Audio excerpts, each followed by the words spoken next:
42% reservation రావాలంటే ప్రాణాలు తీసుకోవాలా? మరి అట్లా ప్రాణాలు తీసుకోవాలంటే మొదటి ప్రాణం నువ్వే తీసుకోపోయినావు. నీకు పెట్రోల్ డబ్బా దొరకలేదా? నీకు అగ్గిపెట్టి దొరకలేదా? నీ ఆఫీస్ వాళ్ళు ఆత్మహత్యలు చేసుకోరా? బయట నుంచి సాయం కోసం వచ్చిన వాళ్ళు నీ ఆఫీస్ ముందట ఆత్మహత్యలు చేసుకోవాలా?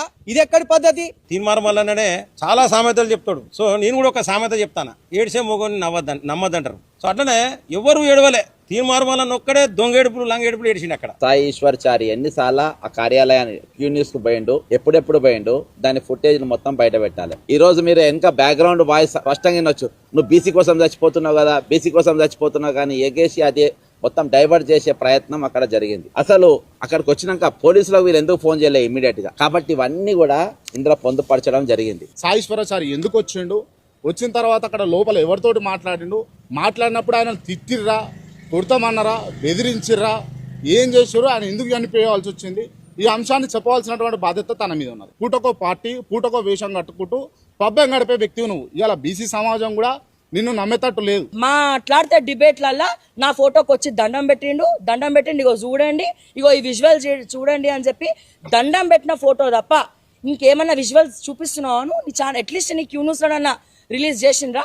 అసలు అతను పెట్రోల్ డబ్బా పట్టుకొని వచ్చిండా, అగ్గిపెట్ట పట్టుకొని వచ్చిండా, ఎట్లా ఎంటర్ అయ్యిండు, ఏడికెళ్ళి ఎంటర్ అయ్యిండు? బిల్డింగ్ దగ్గర సీసీటీవీ ఫుటేజ్లు ఉంటాయి కదా, రోడ్డు మీద సీసీటీవీ ఫుటేజ్లు ఉంటాయి కదా, పోలీసులు ఎందుకు బయట పెడతలేరు?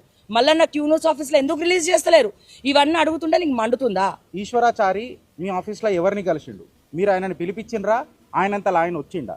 పిలిపిస్తే ఆయన మనస్తాపం సూసైడ్ చేసుకోవాల్సినంత కర్మ ఆయనకు ఎందుకు పట్టింది? ఈడ ఈశ్వరాచారికి అండ్ బీసీలకు 2 అవమానాలు జరిగినాయి. అంటే ఒకటేమో బీసీలను ఒక పావు చేసి వాళ్ళని సూసైడ్ చేయించే అబెట్మెంట్ అయిందా అన్నది ఫస్ట్ ఆరోపణ. ఇది లైమ్ లైట్లకు తీసుకొస్తానన్న జర్నలిస్ట్లని అవమానించడం అని అంటే బీసీలను రెండోసారి గట్టిగా అవమానించుడే. పోస్ట్ మార్టం రిపోర్ట్ ఏమైంది? ఇప్పటిదాకా దాని మీద చర్చని జరుగుతలేదు. ఒక తెలంగాణ ఆడబిడ్డని, బీసీ బిడ్డని, ముదిరాజు బిడ్డని నిలబెట్టి నువ్వు సహాయం, ఏం సహాయమయ్యా నువ్వు చేసింది?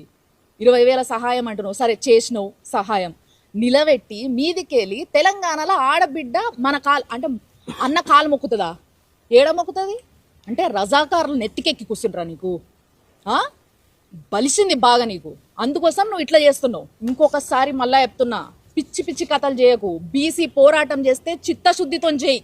అందరం నిలబడతాం వెనకాల, మేమందరం కూడా బీసీలం ఉన్నాం. ఇలా బీసీల కోసం నువ్వు పోరాటం చేస్తే నీ వెనక ఫస్ట్ నిలబడేది నేను. దాన్ని చిత్తశుద్ధి లేని నీ బీసీ పోరాటం ఎవ్వడికి పనికిరాదు. దీని అన్నిటికీ సమాధానం చెప్పగలిగితే చెప్పు, లేదా నేను నీ ఆఫీస్కి వస్తా, కెమెరా పెడతా, అప్పుడైనా చెప్పు.